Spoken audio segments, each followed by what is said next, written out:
Bonjour et bienvenue. Alors aujourd'hui ce sera un tirage sentimental et on va aller regarder avec le tarot Sobilo et l'oracle d'Isawat comment cette personne vous voit, quels sont ses sentiments et quelles sont les actions qu'il ou elle a envie de mener vis-à-vis de vous. Il est possible que lors de ce tirage j'utilise plus souvent le pronom il, mais je vous demande d'adapter si la personne de votre cœur, est une femme. Également, si ce tirage ne vous parle pas, n'hésitez pas à farfouiller sur les playlists. Il y a forcément un tirage qui est fait pour vous. Allez, on y va. Alors, comment vous voit cette personne?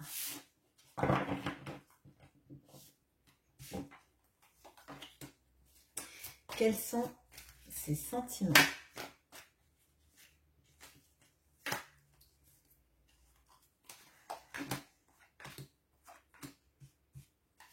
Et quelles sont les actions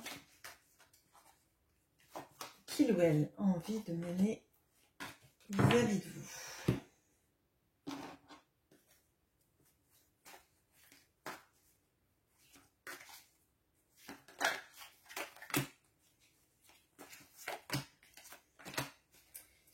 Les sentiments.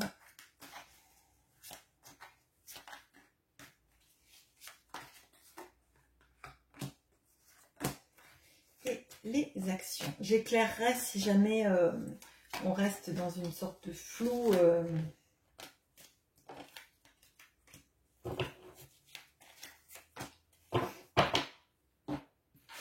Allez, c'est parti. Alors, comment cette personne vous voit?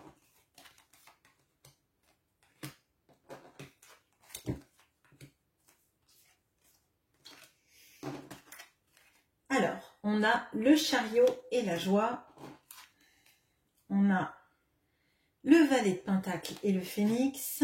On a le 3 de pentacle, le yearling et la route. Alors, cette personne, elle peut vous voir de deux manières. Déjà, elle peut vous voir comme quelqu'un qui est en train de prendre un nouveau départ dans sa vie. Renaître de ses cendres, c'est ce que je ressens avec effectivement ce phénix.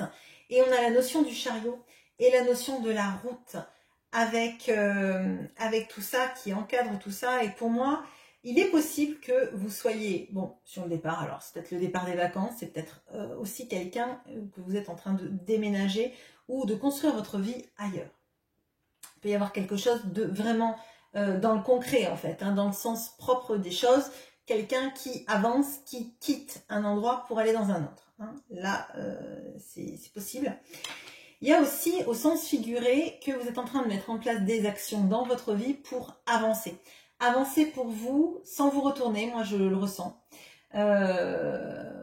Potentiellement, il y a cette notion de transformation, de devenir en fait la meilleure version de soi-même, pour soi en fait, pour évoluer, pour laisser aux cendres ce qui n'a pas été. Il y a des notions de joie, il y a ces notions d'insouciance, mais positive vis-à-vis de la carte de la joie et du yearling, qui me fait dire que votre autre vous voit sur un nouveau départ plus heureux pour vous, dans lequel en fait vous êtes l'élément central de votre vie.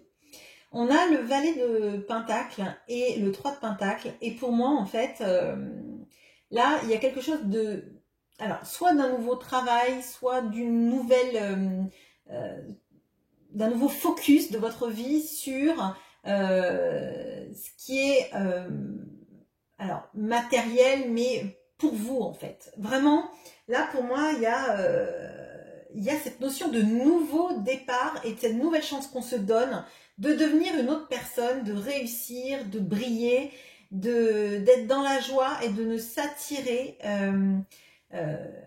que des moments de joie et des personnes qui vibrent comme vous. Il y a avec le 3 de pentacle, là dans ce tarot, la notion de créativité. Peut-être que vous êtes sur une activité créative, artistique, mais moi je le vois plutôt sur le fait en fait que vous soyez le personnage central de votre vie. vous alliez de l'avant vers quelque chose qui vous porte, quelque chose de palpable. Alors, ça ne veut pas forcément dire que vous allez gagner beaucoup d'argent, mais que vous avez besoin de concret. Peut-être que vous avez été dans le passé à vous contenter de vos impressions, de ce qu'on vous donnait, et là j'ai l'impression que vous voulez du concret, vous voulez toucher les choses. Alors peut-être que c'est des actions de l'autre, etc. Mais pour moi en fait, vous tournez le dos à cette notion en fait de tournez le dos à l'attente. Vraiment, vous en avez marre d'attendre, vous partez. Alors, peut-être que vous en avez marre d'attendre cette personne, mais peut-être que tout simplement, vous partez à la conquête de votre vie, dans laquelle vous êtes en fait le personnage principal. Vous êtes celle qui conduit le chariot. Quels sont ces sentiments ?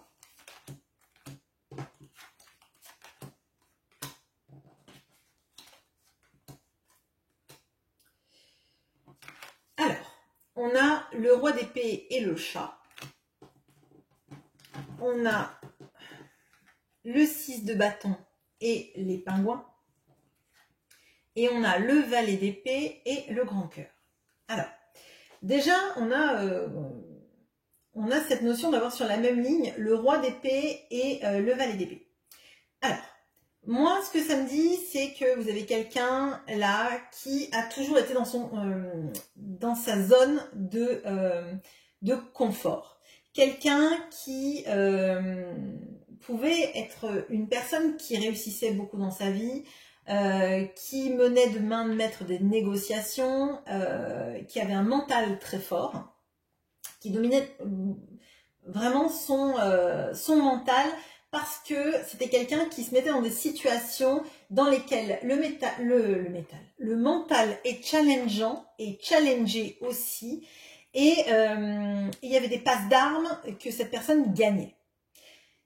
Cette personne, elle a clairement là les sentiments amoureux, elle n'est plus dans la maîtrise des sentiments amoureux. C'est-à-dire qu'en fait, elle a toujours dans son boulot, dans son travail, dans ses domaines de compétences, eu le dessus. Chaque fois qu'il y avait une notion de mental, etc., cette personne, elle a eu le dessus, elle a su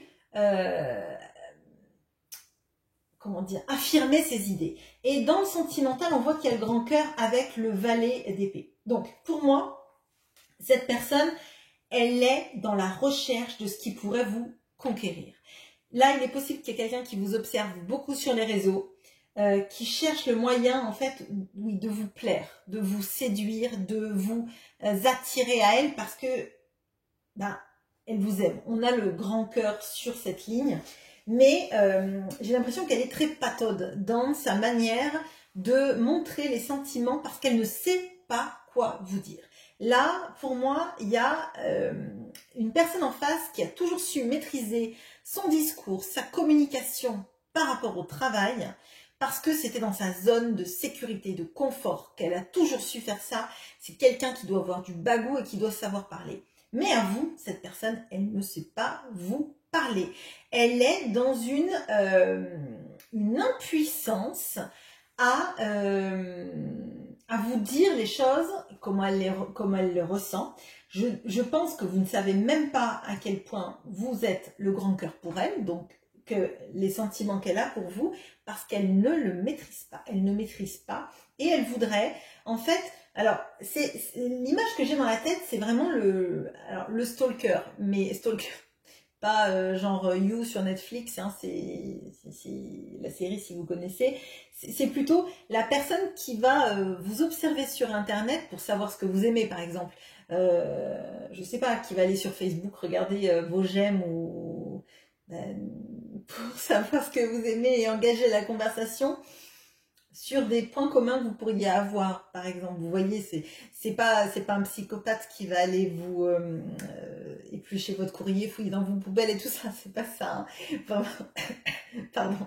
Mais c'est vraiment, il faut qu'on trouve des points d'affinité, pour que je trouve des points d'affinité pour essayer de l'amener sur ces terrains-là et pour qu'on puisse avoir qu'elle ait l'impression qu'on a finalement plus de points communs qu'elle ne l'imagine. Peut-être parce que vous êtes sur un nouveau départ et que cette personne, elle se dit, bon, il va falloir que je sorte les rames pour... Enfin, c'est souvent une image que je donne, sortir les rames, mais c'est un peu ça. Pour essayer de vous rattraper au vol et de trouver la petite chose à vous dire qui va vous titiller, hein, clairement. On a le 6 de bâton et les pingouins. Alors, pour moi, cette personne, elle vous, au-delà de ce qu'elle éprouve pour vous, il y a quelque chose de très important pour elle, c'est sa famille. La réussite de sa famille, alors peut-être de ses enfants, de son entourage, et briller aussi aux yeux de son entourage, principalement de ses enfants. Ça, pour moi, ça me paraît assez fort. Et pour que ça tombe sur les sentiments, j'imagine que ce peuvent être des obstacles dans votre relation amoureuse. Ce besoin de briller dans les yeux de ses enfants ou de ses parents, si jamais cette personne n'a pas d'enfant.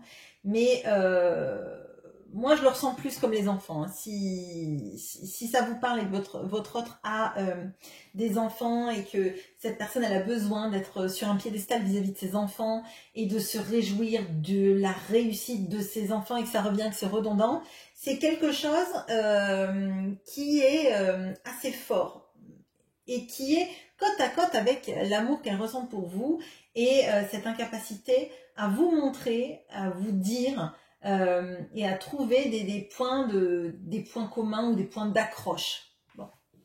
Les actions maintenant que cette personne aimerait faire.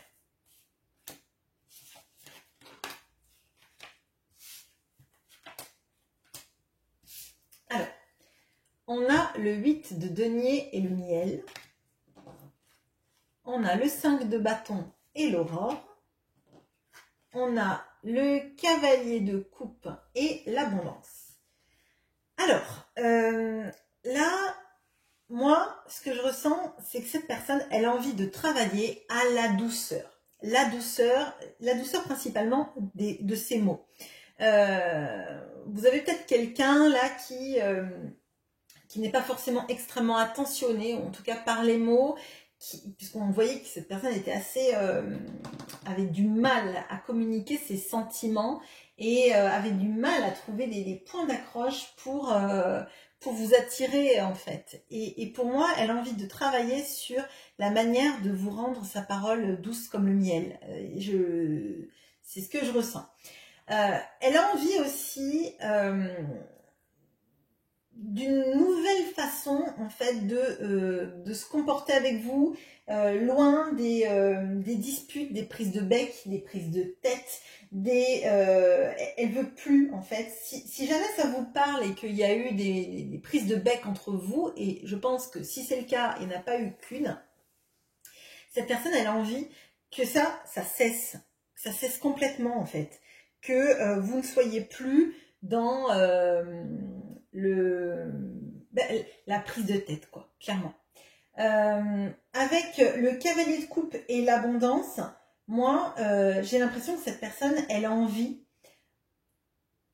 d'une relation amoureuse avec vous, dans laquelle, en fait, elle arriverait à tout vous donner, tout vous dire de ses sentiments, et que j'ai l'impression que c'est ce qu'elle a rêvé, en fait, la relation rêvée, elle arrive à la matérialiser et que ce soit un amour infini et sans fin que vous éprouviez l'un pour l'autre. Là, j'ai 2 fois cette notion de photo. Alors, pour moi, là, il y a quelqu'un qui vous regarde énormément, qui regarde vos photos, peut-être des photos que vous avez en commun ou des photos sur vos réseaux sociaux. Hein. Je ne veux pas vous faire flipper, hein, bien sûr, en vous disant que cette personne, elle vous observe, mais en fait c'est le cas. Donc mais je sens rien de malsain, enfin je sens pas quelqu'un de psychopathe ou quoi que ce soit. C'est plutôt des énergies même, je trouve assez ado, comme quand je sais pas, quand on était au lycée et qu'il y avait quelqu'un qui nous plaisait et puis on le regardait de loin mais sans vouloir se déclarer. Et pour moi en fait cette personne elle vous idéalise aussi beaucoup, et, et elle rêve de vous et elle vous regarde et elle s'imagine comment ça pourrait être si vous étiez tous les deux. Voilà. Eh bien écoutez, c'est un tirage qui est pas mal, il n'y a pas énormément d'action, mais on voit qu'il y a de la potentialité et de l'envie surtout. Donc voilà, j'espère que ce tirage vous aura parlé et je vous souhaite une bonne journée. À bientôt.